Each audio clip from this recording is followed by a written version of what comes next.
क्या कभी आपके साथ ऐसा हुआ है कि आप कहना तो कुछ अच्छा चाहते थे लेकिन जुबान से कुछ ऐसा निकल गया जो सच हो गया और वही आपके पतन का कारण बन गया। जय श्री कृष्णा। सनातन वाणी में आपका स्वागत है। आज हम भगवत गीता का वो हिस्सा देखेंगे जहां दुर्योधन अनजाने में अपनी ही मौत की भविष्यवाणी कर देता है। जी हाँ, श्लोक 8 में वह अपने वीरों पर घमंड करता है, लेकिन श्लोक 9 में उसके मुंह से एक ऐसा शब्द निकलता है जिसे सुनकर ज्ञानी लोग कहते हैं बस दुर्योधन ने अपनी हार पर खुद मुहर लगा दी। वो कौन सा शब्द था और उसने अपनी सेना में एक ऐसे योद्धा का नाम क्यों लिया जो वास्तव में पांडवों की विचारधारा का था? आइए जानते हैं। सबसे पहले आप इस चैनल को सब्सक्राइब करें। मैं इस सीरीज में भगवत गीता के पूरे 700 श्लोकों को कवर कर रहा हूँ, तो आप कोई भी श्लोक मिस नहीं करेंगे। भवान विष्मच्च कर्णच्च कृपक्ष समितिजय अश्वत्थामा विकर्णच्व सौमद्दतित्थथैव च। दुर्योधन अपने वीरों का नाम गिना रहा है, लेकिन ध्यान से इन नामों को सुनिए। इसमें एक अजीब विरोधाभास है। भीष्म पितामह और गुरु द्रोणाचार्य, ये दोनों शरीर से दुर्योधन के साथ हैं, लेकिन मन से पांडवों के साथ है। कृपाचार्य और अश्वत्थामा, ये दोनों चिरंजीवी है, इमोर्टल्स है। दुर्योधन का कॉन्फिडेंस देखिए। उसे लगता है कि जिसके पास मौत को हराने वाले योद्धा हो उसे कौन हरा सकता है। लेकिन यहां एक नाम आपको चौंका देगा, विकर्ण। विकर्ण दुर्योधन का भाई था, लेकिन जब भरी सभा में द्रौपदी का अपमान हो रहा था तो भीष्म पितामह और गुरु द्रोणाचार्य दोनों चुप थे, लेकिन अकेला विकर्ण खड़ा हुआ और कहा, यह अधर्म है।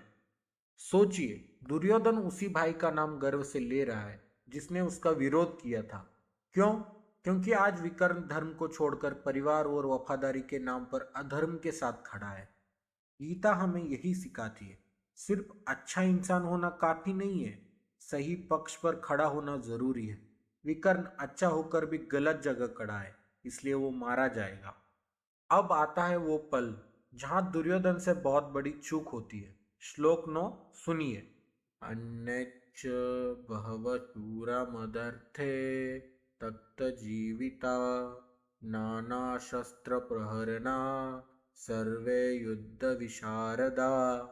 रुकिए, उसने कहा तप्त जीविता। व्याकरण के अनुसार इसका अर्थ क्या है?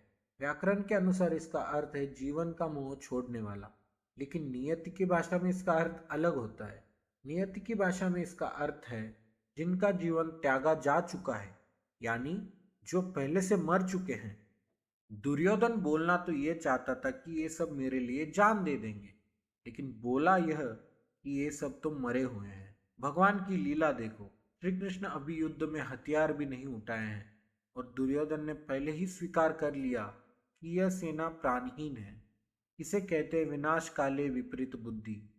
जब अहंकार बोलता है तो विनाश की वाणी ही मुंह से निकलती है। आज के इन 2 श्लोकों से हमें अपने जीवन के लिए क्या मिलता है? दुर्योधन ने कहा मदर थे, मेरे लिए। उसकी पूरी दुनिया मैं और मेरा पर टिकी है। मेरे लिए मरेंगे, मेरी जीत होगी, यही अहंकार उसका अंत बना। हमें खुद से पूछना है, हम किसके लिए जी रहे हैं? अपने स्वार्थ के लिए या ईश्वर और धर्म के लिए? जो अपने लिए जीते हैं वो दुर्योधन की तरह अकेला और डरा हुआ होता है। जो ईश्वर के लिए जीता है वो अर्जुन की तरह निश्चिंत होता है।